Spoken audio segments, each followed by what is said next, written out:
Hi, I'm Renee Cameron. I'm the front office assistant here at East Pierce Fire and Rescue, and I'm here to share a story with you that I used to read to my daughter when she was little. It was one of our favorites, and so I hope you enjoy it. It's called Stella Luna. It's about a little fruit bat. In a warm and sultry forest far, far away, there once lived a mother fruit bat and her new baby. Oh, how Mother Bat loved her soft, tiny baby. "I'll name you Stella Luna," she crooned. Each night Mother Bat would carry Stella Luna clutched to her breast as she flew out to search for food.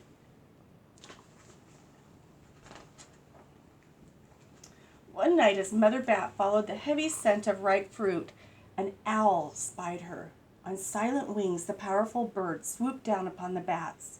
Dodging and shrieking, Mother Bat tried to escape, but the owl struck again and again, knocking Stella Luna into the air. Her baby wings were as limp and useless as wet paper. Down, down she went, faster and faster, into the forest below. Owl got her, and there she goes. The dark leafy tangle of branches caught Stella Luna as she fell. One twig was small enough for Stella Luna's tiny feet. Wrapping her wings around it, she clutched the thin branch, trembling with cold and fear. "Mother," Stella Luna squeaked, "where are you?" By daybreak, the baby bat could hold on no longer. Down, down again she dropped. She was holding on so tight. Flump! Stella Luna landed headfirst in a soft, downy nest, startling the three baby birds who lived there. Stella Luna quickly clambered from the nest and hung out of sight below it. She listened to the babble of the three birds. "What was that?" cried Flap. "I don't know, but it's hanging by its feet," chirped Flitter. "Shh, here comes Mama," hissed Pip. There they are, all in the nest. Many, many times that day, Mama Bird flew away, always returning with food for her babies. Stella Luna was terribly hungry, but not for the crawly things Mama Bird brought. Finally, though, the little bat could bear it no longer. She climbed into the nest, closed her eyes, and opened her mouth. Plop! In dropped a big green grasshopper. Mama Bird's feeding her. Stella Luna learned to be like the birds. She stayed awake all day and slept at night. She ate bugs, even though they tasted awful. Her bat ways were quickly disappearing. Except for one thing, Stella Luna still liked to sleep hanging by her feet. Once, when Mama was away, the curious baby birds decided to try it too. When Mama Bird came home, she saw 8 tiny feet gripping the edge of the nest. "Eek!" she cried. "Get back up here this instant. You're going to fall and break your necks." They're all hanging. The birds clambered back into the nest, but Mama Bird stopped Stella Luna. "You are teaching my children to do bad things. I will not let you back into this nest unless you promise to obey all the rules of this house." Stella Luna promised. She ate bugs without making faces. She slept in the nest at night, and she didn't hang by her feet. Stella Luna behaved as a good bird should. All the babies grew quickly. Soon the nest became crowded. Mama Bird told them it was time to learn to fly. One by one, Pip, Flitter, Flap, and Stella Luna jumped from the nest. Their wings worked. "I'm just like them," thought Stella Luna. "I can fly too." Pip, Flitter, and Flap landed gracefully on a branch. Stella Luna tried to do the same.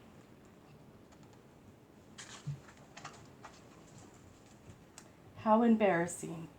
She couldn't land on the branches because she's a bat. "I will fly all day," Stella Luna told herself. "Then no one will see how clumsy I am." The next day, Pip, Flitter, Flap, and Stella Luna went flying far from home. They flew for hours, exercising their new wings. "The sun is setting," warned Flitter. "We had better go home or we will get lost in the dark," said Flap. But Stella Luna had flown far ahead and was nowhere to be seen. The 3 anxious birds went home without her. All alone, Stella Luna flew and flew until her wings ached and she dropped into a tree. I promised not to hang by my feet, Stella Luna sighed, so she hung by her thumbs and soon fell asleep. She didn't hear the soft sound of wings coming near. "Hey," a loud voice said, "why are you hanging upside down?" Stella Luna's eyes opened wide. She saw a most peculiar face. "I'm not upside down, you are," Stella Luna said. "Ah, but you're a bat. Bats hang by their feet. You are hanging by your thumbs, so that makes you upside down," the creature said. "I'm a bat. I am hanging by my feet. That makes me right side up." Stella Luna was confused. "Mama Bird told me I was upside down. She said I was wrong." "Wrong for a bird maybe, but not for a bat." More bats gathered around to see the strange young bat who behaved like a bird.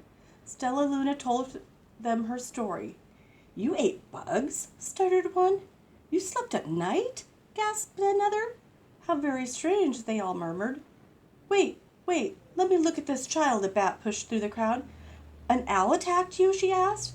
Sniffing Stella Luna's fur, she whispered, "You are Stella Luna. You are my baby." "You escaped the owl?" cried Stella Luna. "You survived?" "Yes," said Mother Bat as she wrapped her wings around Stella Luna. "Come with me and I'll show you where to find the most delicious fruit. You'll never have to eat another bug as long as you live." "But it's nighttime," Stella Luna squeaked. "We can't fly in the dark or we will crash into trees." "We're bats," said Mother Bat. "We can live in darkness. Come with us." Stella Luna was afraid, but she let go of the tree and dropped into the deep blue sky. Stella Luna could see. She felt as though rays of light shone from her eyes. She was able to see everything in her path. Soon the bats found a mango tree, and Stella Luna ate as much of the fruit as she could hold. "I'll never eat another bug as long as I live," cheered Stella Luna as she stuffed herself full. "I must tell Pip, Flitter, and Flap." The next day Stella Luna went to visit the birds. "Come with me and meet my bat family," she said Stella Luna. "Okay, let's go," agreed Pip. "They hang by their feet and they fly at night and they eat the best food in the world," Stella Luna explained to the birds on the way. As the birds flew among the bats, Flap said, "I feel upside down here." So the birds hung by their feet. "Wait until dark," Stella Luna said excitedly. "We will fly at night." When night came, Stella Luna flew away. Pip, Flitter, and Flap leapt from the tree to follow her. "I can't see a thing," yelled Pip. "Neither can I," howled Flitter. "Ah!" shrieked Flap. "They're going to crash," gasped Stella Luna. "I must rescue them." Stella Luna swooped about, grabbing her friends in the air. She lifted them to a tree, and the birds grasped a branch. Stella Luna hung from the limb above them.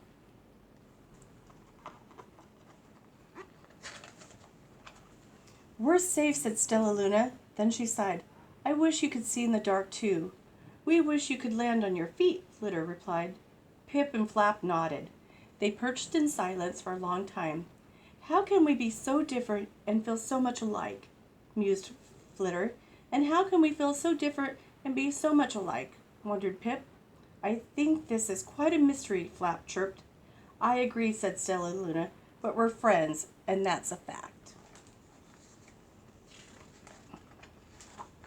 That's the end of the story, but there's a little bit about bat notes in the back. So it says, of the nearly 4,000 species of mammals on Earth, almost 1/4 are bats, the only mammals capable of powered flight. The scientific name for bats is Chiroptera, hand-winged, because the skeleton that supports the wing is composed of the animal's elongated finger bones. The majority of bats are classified as Microchiroptera, small hand wing. Nearly 800 varieties fill special niches in every climate around the world except the polar zones. The lifestyles and food preferences of Microchiroptera vary widely. Many eat insects, while others catch fish, amphibians, and reptiles. Finally, there is a famous vampire, of which there are only 3 species ranging from Mexico to Argentina. The vampire's victims are mostly domesticated cattle and native mammals and birds. The other 170 or so species of bats are the fruit bats, otherwise known as mega chiroptera, or large hand wings. As their name implies, these are the largest bats. Some types boast wingspans of 6 feet. Fruit bats generally have long muzzles, large eyes, pointy ears, and furry bodies, which is why they are often called flying foxes. Unlike the Microchiroptera, who travel by echolocation, fruit bats depend on their keen vision and sense of smell to navigate. They live in tropical and subtropical climates that provide year-round supplies of their favorite fruit, flowers, and nectar. Some fruit bats, as they forage for nectar, are responsible for pollination of many types of night-blooming trees and plants. Others eat whole fruits, seeds and all, and distribute the seeds over the forest floor in their droppings. Regeneration of tropical forests depends greatly on bats. And that's the end of the book of Stellaluna. I hope you enjoyed it, and it was a great story to share, especially for this Mother's Day weekend. Happy Mother's Day to your mamas, and we hope to all see you soon. Stay safe. Take care.